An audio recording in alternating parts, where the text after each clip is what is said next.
विनादि महादारस्ते नमः महादारस्ते नमः नमोऽर्थसमस्तप्रयत्नमस्तु मदावतारनाम लोकाय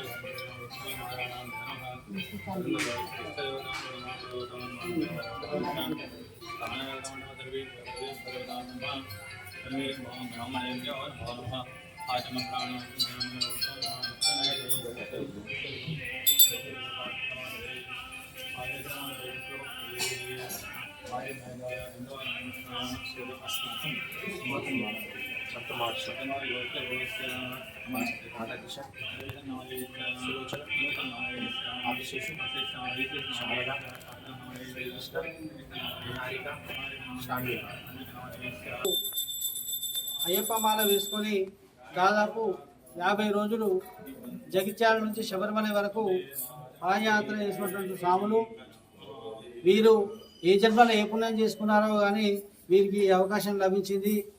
ఆ పరమాత్ముడు అయ్యప్ప స్వామి ఇళ్ళవేళలా వీరికి తోడుండి జగిత్యాల నుండి శబరిమల వరకు కూడా నడిపించుకొని వీరి చేత పాదయాత్ర చేయించుకొని ఆ స్వామి వీరి చేత నెయ్యాభిషేకం చేయించుకొని వీరికి దర్శనాన్ని కలిగించి వీరి జీవితాలను ఒక గొప్ప యోగవంతమైన జీవితంగా మళ్ళీ మనకు వీరు ఇక్కడికి రావడం జరిగింది. వీరు పాదయాత్ర చేయడం చాలా వీరి అదృష్టము. మా అందరికి కూడా చాలా ఆనందదాయకమైన విషయం ఇది. కాబట్టి వీరికి మార్కండేయ దేవాలయం ఆలయ కమిటీ తరఫున మరియు అయ్యప్ప సేవల భక్త బృందం తరఫున వీరికి అయ్యప్ప అమ్మవారి గాయత్రి మాత మరియు మార్కండేయుని ఆశీస్సులు నిలవేళలా ఉండాలని కోరుకుంటూ వీరికి ఇచ్చి సన్మానం చేయడం జరిగింది ఈరోజు. అలాగే వీరి అనుభవాలను 2 మాటలు చెప్పవలసిందిగా కోరుచున్నాం. జై మార్కండేయ. స్వామి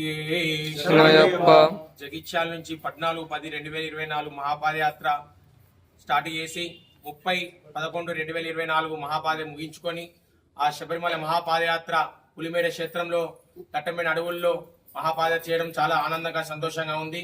30 నెయ్యాభిషేకం చేసుకొని తిరిగి మళ్ళీ ప్రయాణం కొనసాగించడం జరిగింది. చాలా ఆనందంగా ఉంది. మా గురుస్వాములు జిఆర్ గురుస్వామి ఆశీస్సులతో అలాగే శ్రీ గడమనా గురుస్వామి ఆశీస్సులతో మహాపాదయాత్ర దిగ్విజయంగా పూర్తి చేసుకొని జగిత్యాల రావడం చాలా సంతోషంగా ఉంది. ఎలాంటి ఆటంకాలు జరగకుండా చాలా ఆనందంగా సంతోషంగా ఈ మహాపాదయాత్ర చేయడం మాకు చాలా